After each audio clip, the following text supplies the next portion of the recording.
రావు రమేష్ నేను కలవడం కానీ సినిమాలు చేయటం కానీ అసలు లేనే లేదు. ఎప్పుడైనా ఎక్కడ కలిసేమో తెలియదు కానీ వాళ్ళ నాన్నగారు రావు గోపాలరావు గారు నాకు చిన్న మావయ్య అవుతారు. ఎందుకంటే రామలింగ గారు మావయ్య అయితే కనుక వాళ్ళిద్దరు అన్నతమ్ములు అనుకుంటే రావు గోపాలరావు గారు నేను ఎప్పుడు చిన్నమావయ్య గారు మావయ్య గారు అంటుంటాను. ఆయనకి నాకు నేనంటే అంత ప్రేమ.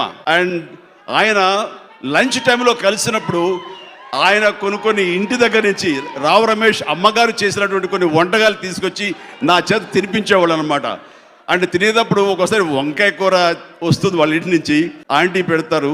అది ఏం తింటాలో వంకాయ రాసే, అయ్యయ్య ఏంటండి అయ్యా అది మీరు వంకాయ ఎలా వదిలేశారు, అసలు ఆ వంకాయని చూసారు, వంకాయ కదా మాగారు, అలా అనకండి అయ్యా, మీ అత్తయ్య గారు ప్రేమతోటి మీకు పెట్టండి అని చెప్పేసి చిరంజీవి బాబుకి ఇవ్వమని చెప్పేసి పెట్టారండి అయ్యా. ఆ వంకాయ చూడండి నిగనిగలాడుతూ శ్రీదేవి బుగ్గల్లా కనపట్ల మీకు, అది వదలాలని మీకు ఎందుకు అనిపించింది అయ్యా?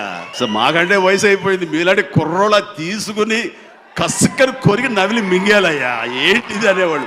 అలాగా చికెన్ తొడల్ని ఇంకో రకంగా ఆయన దాన్ని అన్వయిస్తూ అసలు అంత ఇదిగా ఆస్వాదిస్తూ ఆ ఫుడ్ అది తినిపించేవాళ్ళు. అవన్నీ అప్పట్లో క్రాంతి కానీ వాళ్ళ బ్రదరు రావు రమేష్ గారు అంతా చిన్నపిల్లలు.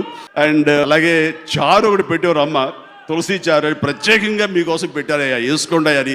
అంత ఇదిగా అంత ఆప్యాయంగా ఉండేది లంచ్ టైమ్స్లో మాకు అందరికీ. ఆ రకంగా రావు రమేష్ మళ్ళీ వాళ్ళ నాన్నగారి ఇన్స్పిరేషన్ తోటి అంతటి గొప్ప నటుడు అవడానికి అన్ని రకాల పాత్రలు రకరకాల పాత్రలు చేస్తూ ఈ రోజున అందరి మనల్ని పొందుతూ రావు గోపాలరావు గారి గాడ్ బ్లెస్ రావు గోపాలరావు గారి లేని స్థానాన్ని భర్తీ చేస్తూ ఆయన కంటే మరెన్నో ఉన్నతమైన పాత్రలు వేస్తూ అలా వేసుకుంటూ ఇంకా చిన్నవాడు కాబట్టి అలా ఎంతో అత్యున్నతమైన స్థానానికి వెళ్ళాలని నా కోరిక ఏంటంటే నాతో సినిమా చేయాలని.